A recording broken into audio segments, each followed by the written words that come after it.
Everybody wants to know what I would do if I didn't win. I guess we'll never know.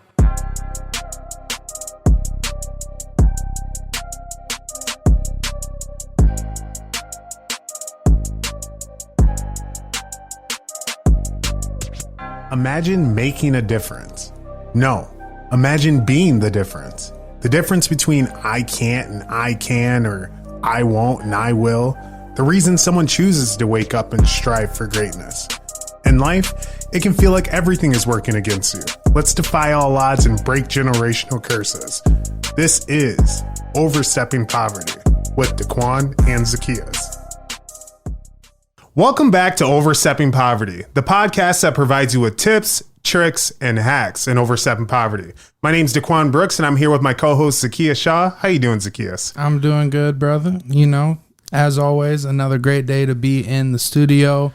Yes. Got a very special guest today. I'm excited to get into our interview. How have you been? I've been great. I've been looking at our social media pages, and I just like to reflect back and just kind of digest where we started into where we've come along. I know that's one thing that a lot of people forget to do. You know, they forget to look back and see exactly what kind of path that they blazed. And also, of course, whoever's following with them, continue to make sure that they're following and you take them with them through the steps, you know, towards their next success and your next success. So right. We've been doing very well there, and I really enjoy it. I think we're going to make a lot of change in the world, and that's what we're here for. So I feel great. Yeah, you know, I love numbers. And over the last, I think today it's probably about 31 days, but we hit over 50,000 either people clicking on the profile, commenting, sharing, engaging. 59,000. Yeah, which is crazy. And we only been doing this for like 3-4 months. So yep.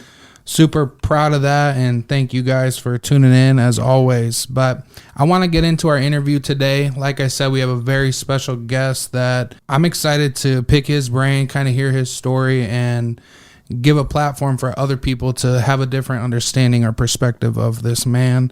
He's an entrepreneur. He's from the West Coast, lived in Sioux Falls for a while now, business owner. You probably see him every weekend you guys go out downtown. We have DJ Dontai on the episode. Yeah, thank you, What's going on, brother? Ain't too much, man. Blessed. Appreciate you coming on. I know we've been talking about it for a while, and the stars just aligned for us today, so appreciate you. For sure. I appreciate y'all having me, man, for real. Absolutely.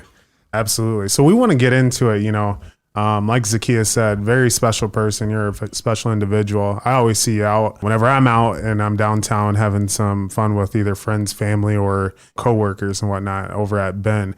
I want to know exactly, where did this all start? Where did things start for you to become your success? Tell me about your resume. My resume, I probably rapped since I was 12. I rapped my whole life, and I just came to the conclusion that I was always the guy that popped the CD in your car. We going somewhere. I want the aux. I wanted you to hear something. And I just truly said, man, you know what? I want a DJ.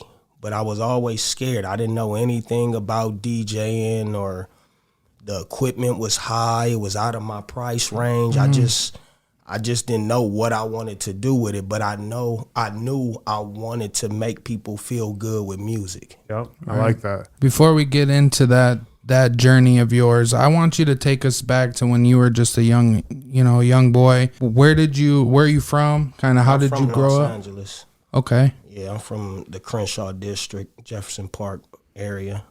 People don't know, a few blocks away from where Nipsey was from. Okay. So, wow. Yeah, I grew up there, man, and it was like every other person that grew up in the hood, I would say. Yeah. You know, parents loved me. Parents always wanted me to do the right thing, but it was just something about the street life that gravitated to me, and me wanting to be outside with friends and doing what they was doing, and, you know, stuff like that. Then I fell into gangs, stuff like that. You know. At what age did you start to get into gangs? 12. 12 years old? Yeah. Wow.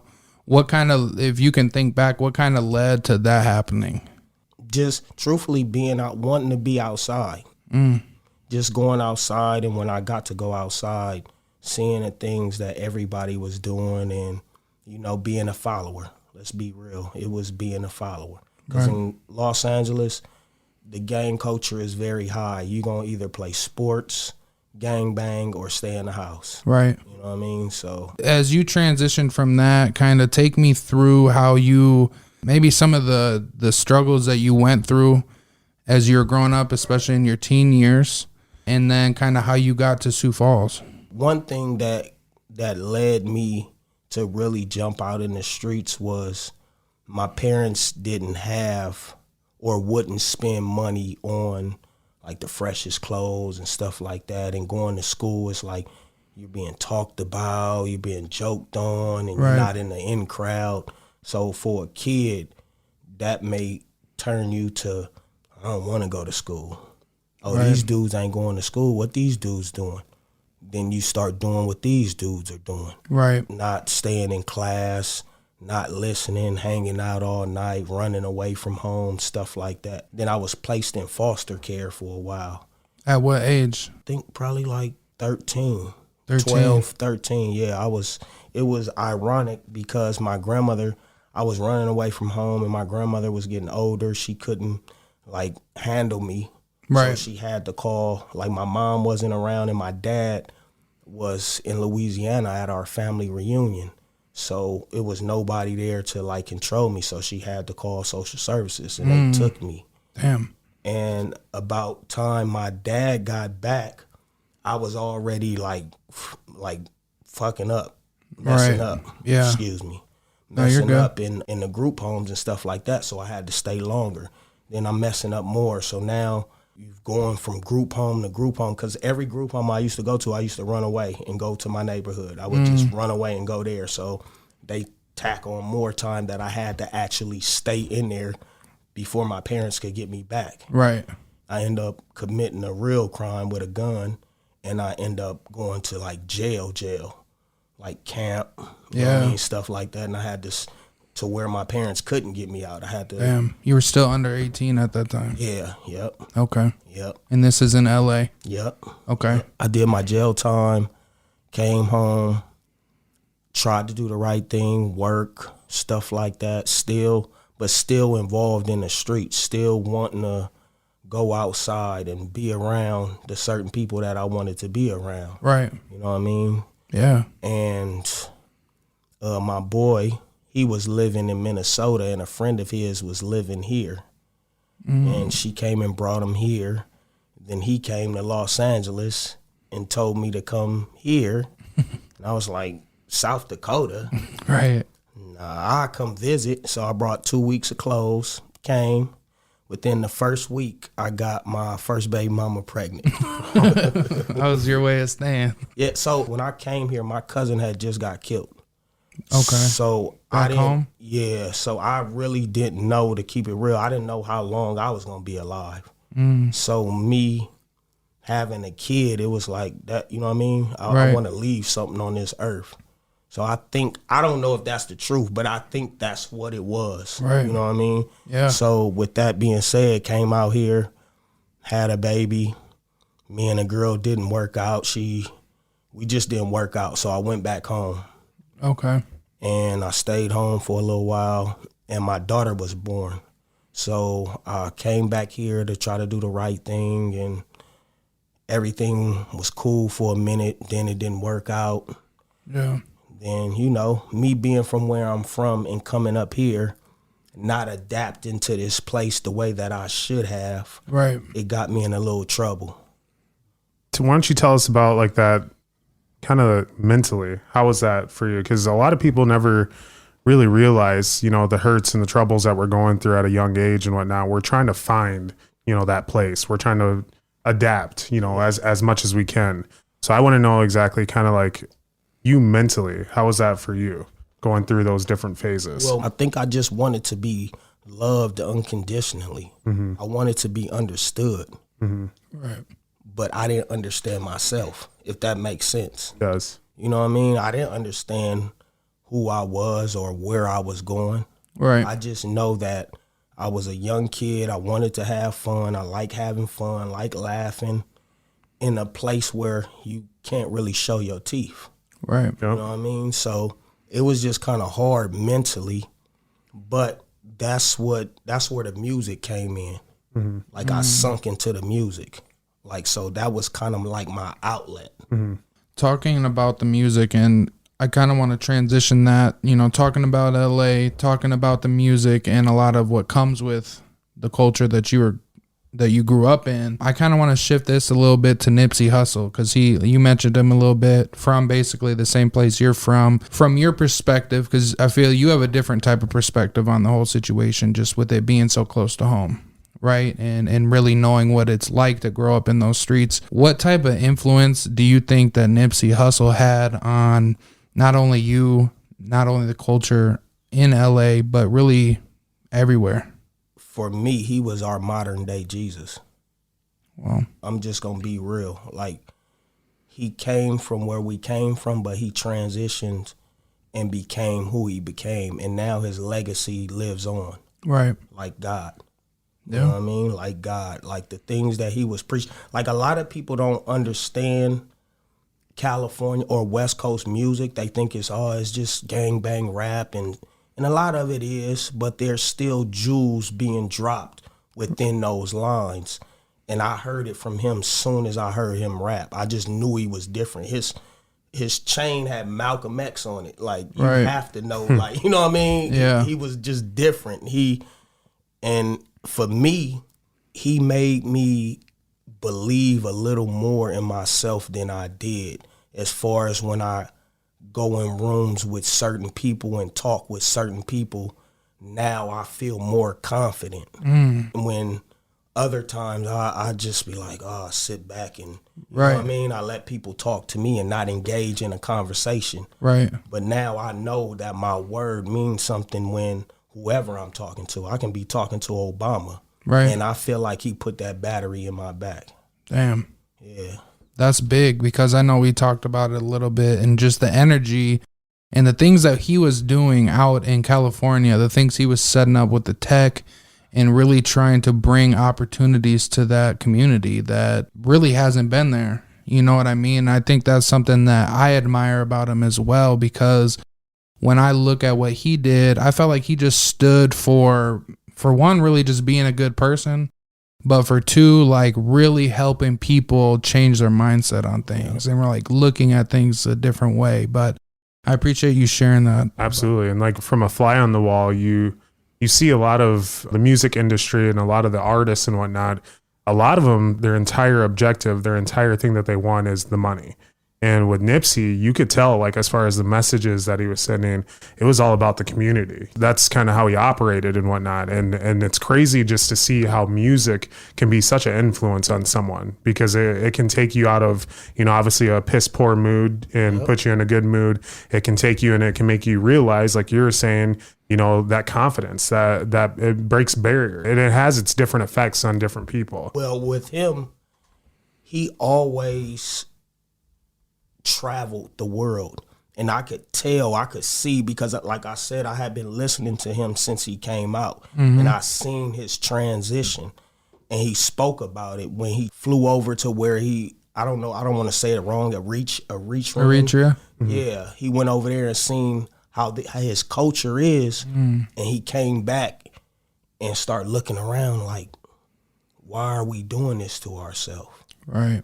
But I really believe that he went against the grain, man. California, Los Angeles culture, man, it's a hard culture, man, that's been planted in Los Angeles for many, many years, and it's hard to break that barrier within itself. It's hard. I just feel like he should have left, bro. I really do. And never went back to the hood, or what? Like 50 said, I wish I could run away and never come back. Yeah, so I feel like you take the hood with you. All your people. Like, I'm going over here. I bought a mansion over here. I'm living over here. Right. I don't need to go back to the hood.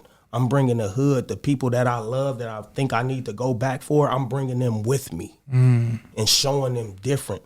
And once you start showing, then that seed can be planted in all of them. So then now you changing narratives for all those people versus you just going back to the hood doing food drives and stuff like that. Then people still stuck in the hood after you leave. Yeah. I think the perspective I have on that, though, is it was a sacrifice, you know, like he made that sacrifice. And although, yes, directly he would have probably still be alive today and he would still have his people that were around him. But I think with what he did, though, I think it left a way bigger impact on the world. Absolutely.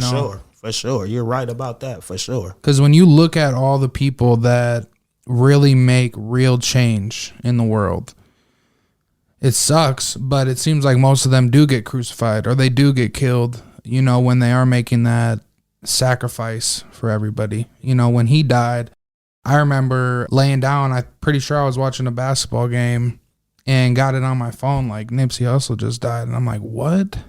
Yeah. And I don't ever remember being like shocked like that when a celebrity died. So for me, I know he had a huge impact, but the things that he left and the things that he was doing, I think gives a good blueprint to anybody who's trying to build a community up. Yep, absolutely. Sure. And this sounds like it was kind of your path in getting into DJing, correct? Yep. So why don't you tell us about that? How old were you when you started DJing? I've been DJing for about 6 years. Okay. Yeah, for 6 years. And a friend of mine wanted to do like a food drive concert at Biggs. And I was like, you know what? I'm going to just buy the equipment. I'm going to just jump out the window. I'm going to try it. I'm going to do it. Right. And I did it that night. He ended up going to jail that night, but I ended up DJing a great show. And it gave me that confidence, like, you can really do this. So I'm self-taught, YouTube videos, practice, stuff like that. It was just a drive to want to get better. Right. You know what I mean? Yeah. It's like basketball, football, anything. I was like, I want to get better. It's like a craft. Yeah. And I love music, man. Like music for me, it's music and then everything else for me because Michael Jackson brought everybody together. And that's what music can do. Like it's not too many things that can bring every culture up under one building. And music can do that for sure. 100%. Absolutely. How have you seen things change, especially in Sioux Falls? Because you were rapping for a while. Now, obviously, you're DJing. You got a residency with Ben 201. So if you guys are ever, ever going out, definitely be sure to check out Ben 201 and show some love. But yeah, how has things in Sioux Falls changed, as you would say, for like the music industry as a whole? Well, to be honest, to keep it real, I got to be real. This place made me stop rapping. Why? Because it was like the rap scene was like high school. It was cliquish. It was like who's more popular, not who's a better artist, who's more popular. Right. And if this popular person don't like this popular person, then his fans can't like you. Right. Like it was just, it Kinda was weird. that energy. Yeah, it was that weird energy. But now, today, I see these young kids working together, man. It's great, bro. It's great to see these young kids actually not caring about this and not caring about that and actually just coming together and doing things. Like I got a project coming out with a group called MTW, Manifest the World. Okay. And it's just some young kids, and when I see them in a studio recording, everybody can hop on a song. There's no one person that says, oh, no, I don't want him on this song, or I think I'm better than him, or it's like everybody just giving love, and it's great, bro. What do you attribute that to, though? Like with people really being greedy, not feeling like there's an abundance. And when you talk about how those people kind of didn't want other people to follow other rappers, it's like they were scared that people were going to find out that they weren't really that guy. Right. For sure. Right. For sure. So like, sure. What would you say is the difference between that and what we have now? Because I see those guys too. So you still have that. You still have that ticky-tack stuff. I see it on Facebook. I see people dropping shots and stuff like that, but it's still moving. Right. Like it's still moving. Like back when I was rapping, it was like somebody said something, so it had to be handled right then and there. Now it's like people say stuff on Facebook and it's just like, yeah, whatever. Tomorrow, yeah, whatever. I'm still going to the studio. I'm still recording, still shooting videos. I'm still doing shows. I just think these kids now have more of a drive to do the music versus listening to what other people say, if that makes sense. Yeah, for sure. So staying on the DJ side of things, with you having done it for 6 years, I feel like I've seen you grow from the first time to where you're at now. What has changed in your business? Like, what are some of the things that you've learned for somebody out there that's wanting to be a DJ, get into the game? What are some of the things that you learned along the way that maybe could help them out while they're starting? Well, the first thing is you don't know it all. Second thing is you're providing a service. Always remember that you're providing a service. This is not for you. This is for the people you're DJing for. Right. And just because you don't like it doesn't mean these people don't like it. So just be open. Okay. Step into different genres of music. You know what I mean? With me, so me, myself, I will never tell anyone that I'm a great DJ or I'm the best DJ or anything like that. I always need the knowledge. It's music that you know that I probably don't know because there's so much music being pushed out. And I ask people, send me your playlist. I don't have the greatest ears. I only got 2. So Right. send me some stuff. And I think that's where a DJ can stay sharp and stay at the highest level. It's when you don't just settle like, oh yeah, I got it. I got this music. I got this one set. I'm gonna play this music. It's like, nah, man, music comes out every day and you have to at least have it. Yeah. Even if you don't listen to it, you have to at least have it. That's crazy. So my thing is, I tell people I can DJ for your kids and I can DJ for your parents and in between. That's what I pride myself on, being able to DJ for anybody. Right. Especially because you are providing a service. Right. Sure. I like that. And with that being said, what is your overall mission? Well, my overall goal is I will have a FM radio station here. I like it. A hip hop. We consume too much hip hop here for the radio state. No shot, no disrespect to 104.7 or any other radio stations, but the hip hop culture is here. Yep. And I feel like we need to be heard, and I feel like we need to have a platform. And that's my goal, to have a FM radio station. I like that. I do as well. What would that bring to Sioux Falls as far as, I guess I think of when I go to other cities, I do listen to the radio station, right? Because like you said, in other parts of the country, they may be listening to something that I never even heard of. So like, what is behind that? You wanting to bring that here? A friend of mine, DJ Tony Tone, we was having a conversation one day, and I was like, man, like, I want to start a record company here, bro. It's a lot of great artists here. And he was like, nah. He said, I think you should look into radio station. I said, what, radio? I said, I did radio before. Like, why radio? Yeah. He said, because when you have a radio station, they put on concerts. All those artists have to come for promotional, for the radio station playing their music. So what that will bring to this city, it will bring all those artists here, and it will open up South Dakota, because South Dakota is the only place on the map that these A-list artists don't stop. Right. They go to North Dakota, they go to Iowa, they go to Minnesota, they go to Nebraska. Yeah. They don't come here. What we have, Snoop Dogg and Lil Wayne. Yeah. It's messed up for these kids, and it's messed up for the people that really love the hip-hop culture. Like, I'll be sick of listening, having to get in a car, and sometimes I'm driving, got to figure out what song I want to play next. I want to just be able to listen to the radio. Right. And the radio give me this, you know what I mean? Yep. Without 100%. having, like, XM radio or something like that. Do you feel like living in the Midwest, we kind of push the country music and whatnot a lot here? Because that's what I see a lot, you know. But we are only 3% of the population. So that's why. So I can't get mad at that. Country is what, you know what I mean? What sells out here. So Absolutely. you can't be mad at that. But the thing is, hip hop is here. Hip hop has taken over the world, Right. the whole world. And why don't we have it here? We don't have a radio station here. The radio stations, they don't play hip hop enough. The bars. When I started DJing, my number one thing was because we couldn't hear what we listened to on our phones in these clubs. They wasn't Right. playing it. Right. I was the first person playing our music in these clubs. Yeah.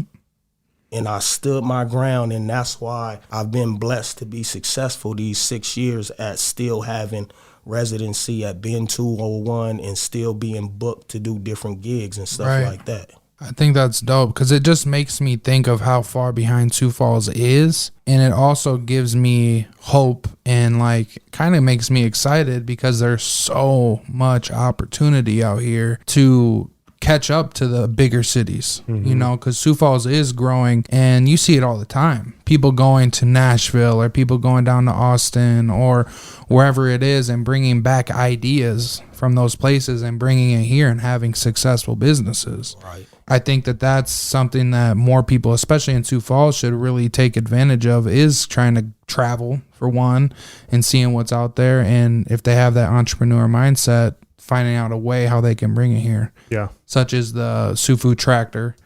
Yeah. That was something that they got down in Nashville and, you know, they're booked out. Right. Thing. So it doesn't always have to be as hard as people think it does. So I want to move on to kind of the foundation that you've set and that's allowed you to continue to progress and grow daily. I think there's one common thing that we all do. We try and better ourselves each day. And by doing that, it's either reading, listening to someone. And one person that I feel like we all listen to is Bob Proctor. For sure. You know, Yeah. I want to know exactly kind of how has he helped transform your life? Man. yeah, R.P. Bob. You know? Yeah, man. Rest in peace, Big Bob. Awareness. He's made me aware, and he's made me actually think about positivity more, or think about my goals, visualize my goals, visualize who I want to become, see that person that I want to become, walk as him like I'm him already. Right. You know what I mean? Give people the benefit of the doubt. It's just a lot. And he breaks everything down so easily, and then he gives you tests to try it. Yep. Right. I feel like everybody should have a little Bob Proctor in them, man. I completely Give them agree. at least 30 minutes of your life. I agree. For real. It definitely will help you. One of my favorite quotes by him is most people tiptoe through life hoping to make it safely to death. Mm-hmm. And that kind of blew my mind because it's like we're all going to end up in the same place. Why are you trying to play it safe? Like, it's time for us to take some risk and do things that are out of our comfort zone. And if I find myself kind of feeling in a rut or just feeling down or something like that and need some motivation, I'll go to Bob Proctor and he's going to tell you it's right inside of you. Right. Everything you need is inside of you. So stop looking outside of the in the world looking for things because everything you need is right there. Right. And to the younger generation, if you do, which I do suggest you look up Bob Proctor, the videos that you're going to see, they're going to be very outdated, but I'm telling you the information that you're going to receive is going to take you to plenty of places, things that you've probably dreamed of and you've never actually taken the step to go there, and you're going to start taking those steps with it. I know one quote that I enjoy on his, it's thoughts become things. Once you see it in your mind, you can hold it in your hand. That's really resonated with me because there's one thing that I pride myself on, and that's taking action in the things that I'm thinking of or that I want to achieve. And that's one thing that sets a lot of successful people apart is the action piece of it. There's so much information that he has, and it's available to you on YouTube. For free. You know, For free. Exactly. So, Free. Guided meditations, literally a whole series on what he's teaching. I highly suggest it as well. The last thing I can say it should have been the first is he taught me about paradigms. What is a paradigm? So a paradigm is a habitual, something that you do automatically. Right. You know what I mean? And how to break it and how to actually see that you are doing it. Right. So Those habits. yeah, those habits, breaking those habits. Because as the human race, we get comfortable, and that creates habits. We get in those pockets where we just comfortable at doing what we doing, and anything else that makes us feel uncomfortable, we don't want to do it. Right. it's that get by mentality. You know, as long as I can get by through today, then I'm happy. That's how you fail every single day. You're failing yourself. Definitely got to look further than the short term. Right. You know, before we kind of move on to our next part here, I do have one question for you. It's kind of on that like failure and how you continue to drive yourself to succeed. And that's kind of what we've kind of built our platform on, and that's overstepping poverty. You know, how am I going to take the next step, and how am I going to bring people along with me? And obviously overstepping poverty, we have different opinions on what it means to us. So I want to know exactly what overstepping poverty means to you.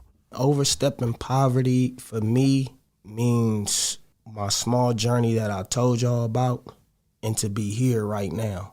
I was a statistic. Let's be real. Like, I wasn't supposed to be where I'm at. But I came to Sioux Falls. I bumped my head a few times. And now I'm learning. So overstepping poverty to me is getting to the sidewalk or getting to the next block. Yep. You know what I mean? Like, not letting your past dictate who you are or your future.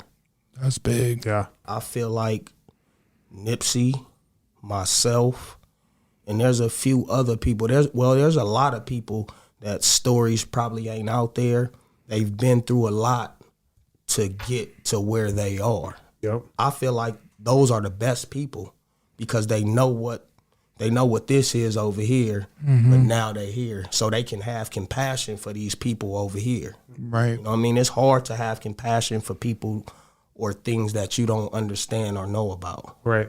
Right. You know, earlier before when I asked you, I said, hey, tell me about your resume. When I was asking that, I wasn't meaning actually on like your jobs, you know, or anything like that. That resume, I believe is like your life story, you know, the things that people don't know about you. Because like a resume, for a job, the only time that you are ever using your resume is when someone asks for it, right? And so your life story or anything like that, it's like your resume. Like when someone's asking you for that life story, most of the times you don't just put that out there, you know? And so it's like, okay, well, I've been here. These are the steps that I've been through to get to where I'm at today.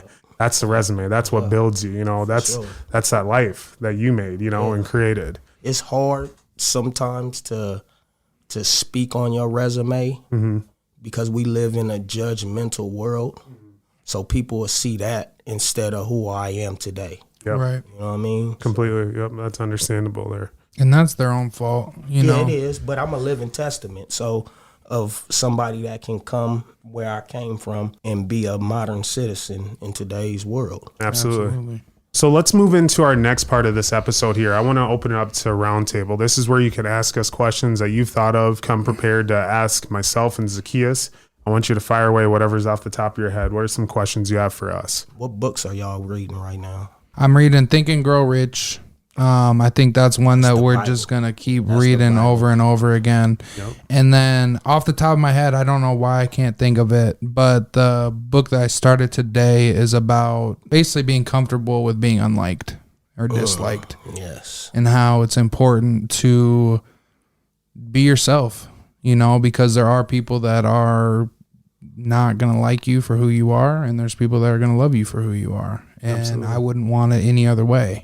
That's something I'm getting into. What about you? I've been jumping in between a couple of things here. One's going to be the Think and Grow Rich. That, like you said, that's the Bible. That's a testament. That's you set your foundation off of that. Another one that I actually just ordered is Rich Dad, Poor Dad. I know that a lot of people have been telling me to get into that, listen to it. It'll also change the way you think and the way you move, of course, moving forward there. And then the other is I'm in sales. I'm also reading Sell or Be Sold. And I mean, it's pretty much a testament that you are selling to people every single day.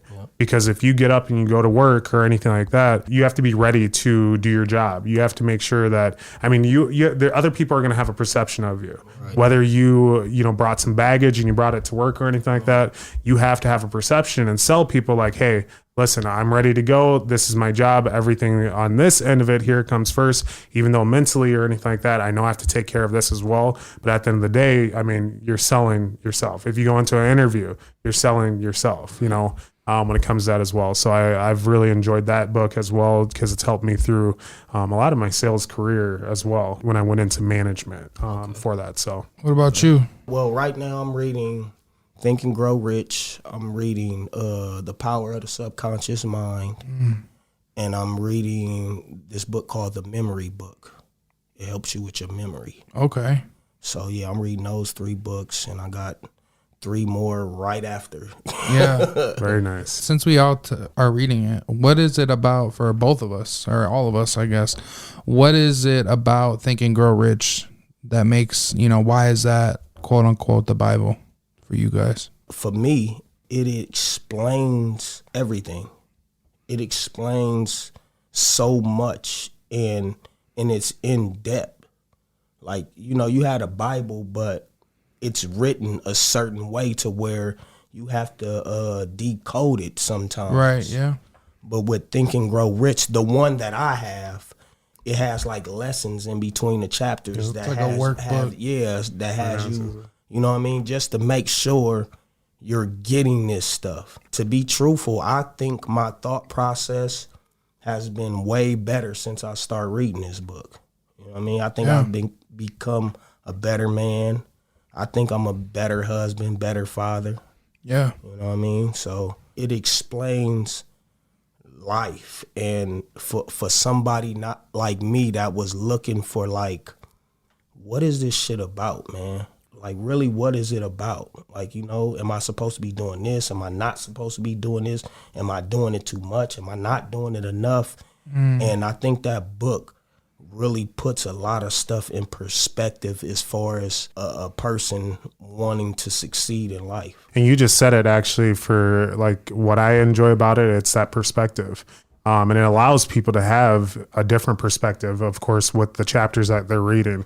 Like your book, just as well as mine, it has those lessons in between. And I guarantee you can ask 100 people once they end a chapter and they answer those questions, they're all going to have different answers, of course, there. It makes it relate to you personally, how you're going to be able to take the next step. You, not anyone else, how this person's doing it or anything like that. It's teaching you to move forward, so. I think that book taught me that it does not matter where you come from at all. That book put it into perspective for me that everything is in your own head. Thinking and growing rich has everything to do with what's going on the inside more so than the outside. So it gave me the confidence that I could tell anybody, it doesn't matter where you come from, that you could be successful. Because there's still names that we see every day that you'll see in that book, and not all those guys started out wealthy. Right. You know what I mean? So people think to Think and Grow Rich, they think the rich is the richest. What's rich is you knowing yourself, being aware, being aware. When you know yourself, and then you can live in peace with yourself. Right. And that's what, minus the money. I wouldn't want no money if I could just live in peace and harmony with myself. But you can't do that without money. Yeah. Well, that's what's messed up. It teaches you though, like on that, when you find, yourself and whatnot, the money just comes along with it. Yeah, exactly. So it comes. It comes. Bob will tell you, don't worry about the money. No, don't worry how you gonna get it. It's gonna come. Your imagination should be you visualizing you already having it. Yep. Right.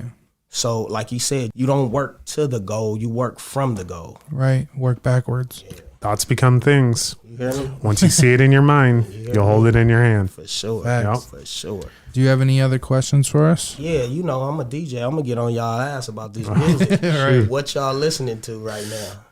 You know who I'm listening to. Ooh. Now I'm listening right now. Yeah. I've been listening to a lot of that Lil Durk with J. Cole, of course. J. Cole's my guy. But I really been liking Friday. Yep. Friday. Yeah. He's fire. Yeah. And one of the young dudes that I've really been liking his music is Lil Tyler.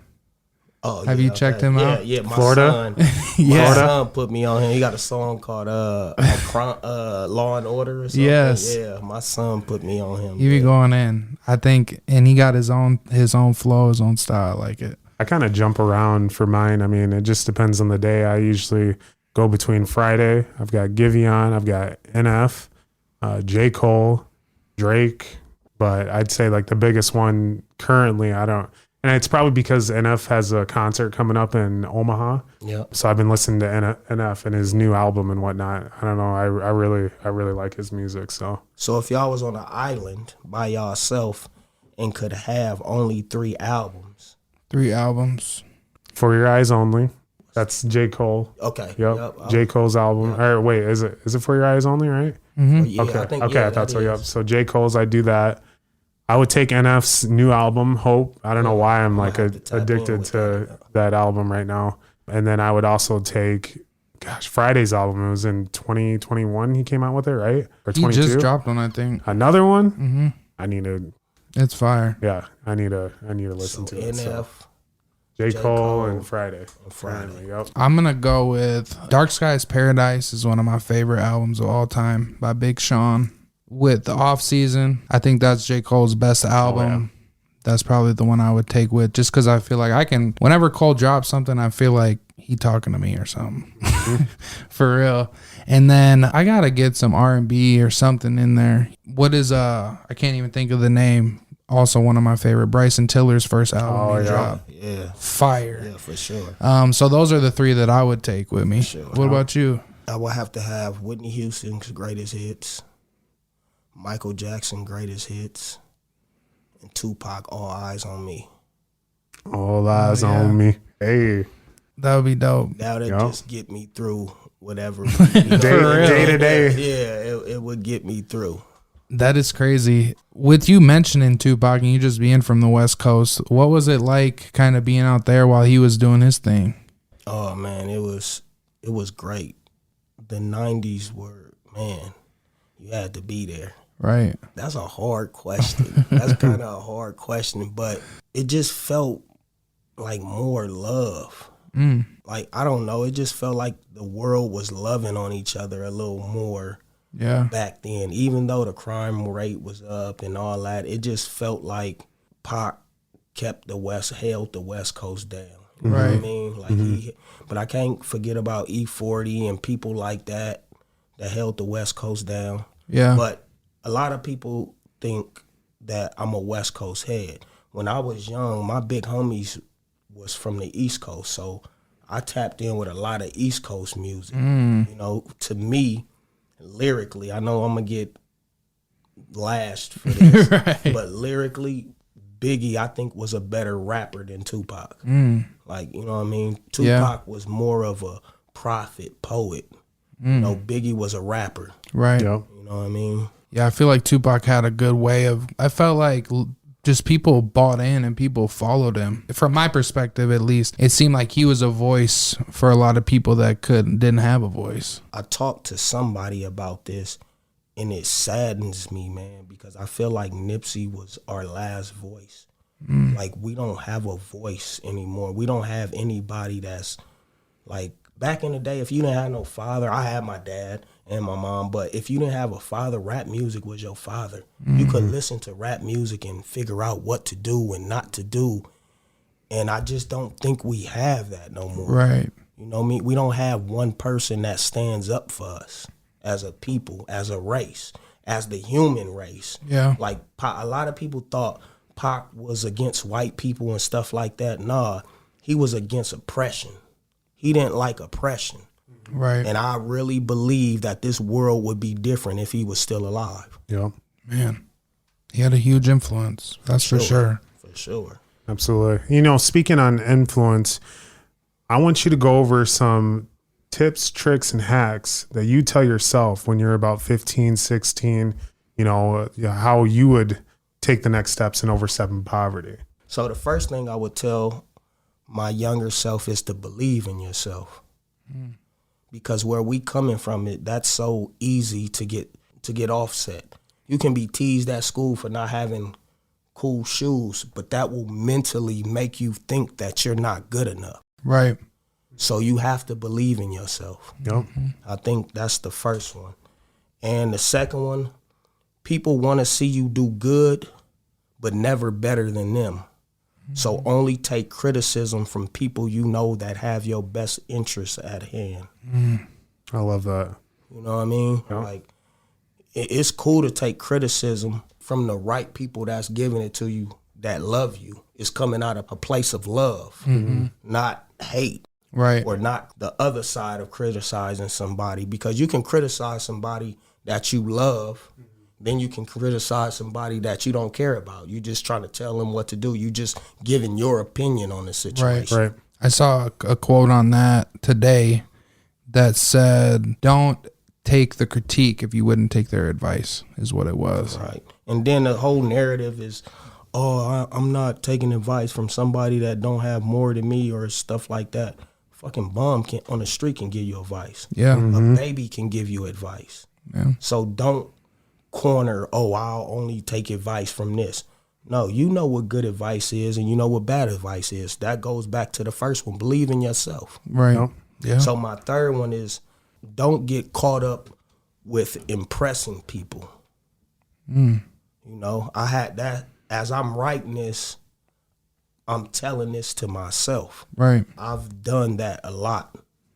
Trying to impress people that I'm around. Right. You know, like a mirror. Their reflection of me is what I perceive myself to be. And that's what a lot of people we do. Whether we will admit it or not, a lot of people do that. Right. Like whatever they say I am, that's what I am. No, Right. you whatever you say you are. Yep. Fourth, love who loves you. Gotta love who love you, man. It's only right. Anything else is, if it ain't beneficial, it's artificial. In the words of Mozzie. And the fifth, you become what you think about. Use your imagination to see where you want to go. Is that Bob Proctor? Yes. No. No? That's from him, but those are my words. Oh, yeah. I like that. I like that. Yeah, for sure that's from him. That's one of the, that's why I typed it, because of him, for sure. Yep. For sure. I like That's that. fire. It I is. love it. Now, I want to thank you so much for coming on the podcast Hey, today. man, thank y'all. I appreciate y'all, man. Yeah, it was a blessing to have you. The great information that you shared. It takes a lot for somebody to come up here, get on camera, get on the mic, and be vulnerable. So I appreciate you for doing that. Daquan, great job as always.